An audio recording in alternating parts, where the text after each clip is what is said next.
ce matin, le titre à la une, c'est World Cup, 460 $ pour le French Farce. Donc on aura compris, 460 $, c'est le prix du billet pour assister samedi soir au match entre la Nouvelle-Zélande et la France.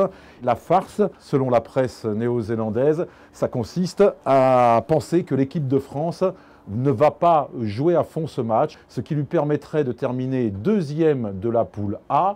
Et en cas de deuxième place, qui est d'ailleurs pratiquement promise aux Français, un boulevard s'ouvrirait pour les tricolores en quart de finale et en demi-finale.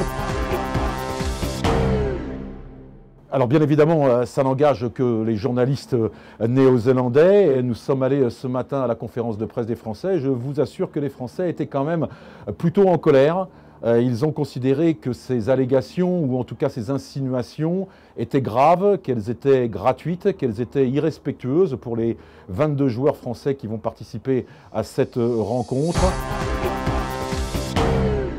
C'est l'Irlande qui, en battant l'Australie, a totalement chamboulé le programme ou les pronostics en ce qui concerne les quarts de finale et les demi-finales. L'Irlande a battu l'Australie, c'est la grosse surprise de ce premier tour. Et bien voilà, ça chamboule tout au niveau des quarts de finale et demi-finales. Les Français vont rencontrer les Anglais. S'ils battent les Anglais, ils affronteront les Irlandais ou les Gallois au lieu d'affronter soit l'Afrique du Sud, soit l'Australie. Et bien c'est la faute aux Irlandais, c'est pas la faute à l'équipe de France. Il lance un nouveau demi d'ouverture qui n'est pas du tout effectivement formé à ce poste. Il s'agit du jeune Morgan Parra, 22 ans, qui est un demi de mêlée.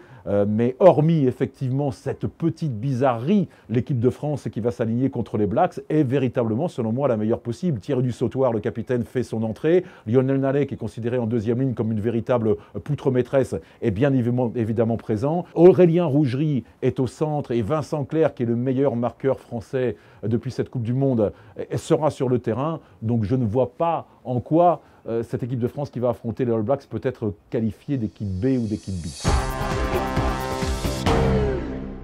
Il faut souhaiter aussi que le public ne tombe pas dans le panneau.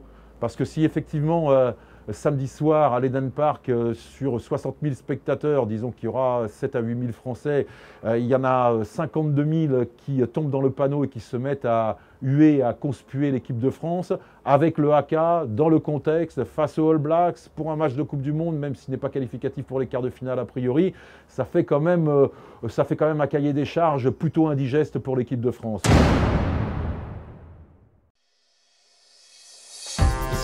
Japonais ont été laissés au repos en prévision de leur prochain match contre le Tonga.